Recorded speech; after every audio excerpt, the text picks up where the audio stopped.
स्वामी bags व शांतिनिकेतन सेवा प्रतिष्ठान यांच्या संयुक्त विद्यमाने गेल्या 25 वर्षापासून प्रति पंढरपूर समजल्या जाणाऱ्या श्री क्षेत्र विठ्ठलवाडी येथे मोफत तुळशी रोप व औषध रोपांचे वाटप करीत आहोत. पर्यावरणाचा विचार करून समाजामध्ये पर्यावरण रक्षणाचा विचार रुजला पाहिजे, हा यामागील उद्देश आहे.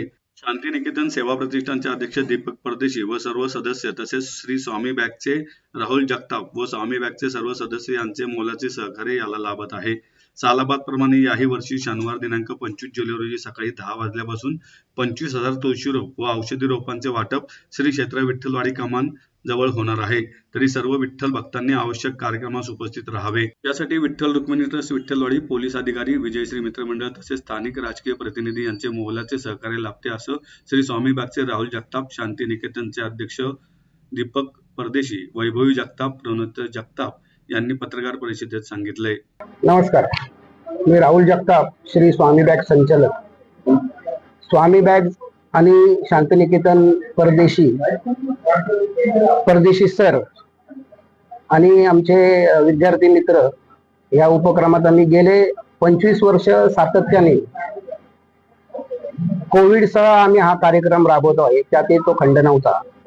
आम्ही कोविड मध्ये काळात पण रोप घ्या आणि ऑक्सिजन मोफत मिळवा या थीम खाली कार्यक्रम राबवलेला आहे. तर ह्या वर्षी आमचं उपक्रमाचं 26वे वर्ष आहे आणि 25,000 रोपांचं वाटप हे उद्दिष्ट आम्ही डोळ्यासमोर ठेवलेलं आहे. त्यात सर्व प्रकारचे देशी वृक्ष आणि पांडुरंगाचा प्रसाद म्हणून विठ्ठलवाडीला प्रति पंढरपूर असं समजलं जातं. तर तिथं तुळस ही भाविकांची मागणी असते की आम्हाला देवाच्या दारातलं ते जे मिळलेलं तुळशीचं रोप आहे ते प्रसाद रूपी रोप ते आवडीने घेऊन जातात आणि ते वाढवतात. त्यामुळे तुळशीची संख्या आमच्या यात मोस्टली जास्त असते. सगळ्या प्रकारची फुलझाड शेतात लावायचे जे काही मोठे वृक्ष आहेत, वड, चिंच, पिंपळ, औदुंबर आणि फुलझाड आणि फळझाड असे विविध प्रकारचे 25,000हून जास्त रोप इथे उपलब्ध असतात. त्यात विठ्ठल रुक्मिणी देवस्थान ट्रस्ट यांचं सहकार्य मोलाचं आहे.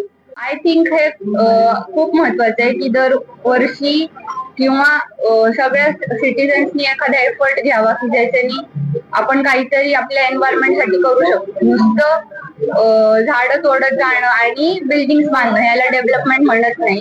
एक प्लॅन्ड पद्धतीने आपण डेव्हलपमेंट करू शकतो की ज्याच्यानी आपल्या एन्व्हायरमेंटला पण हार्मफुल काही होणार नाही आणि आपण डेव्हलपमेंट सुद्धा त्याच ह्याच्याने पुढे प्रोग्रेस करू शकतो.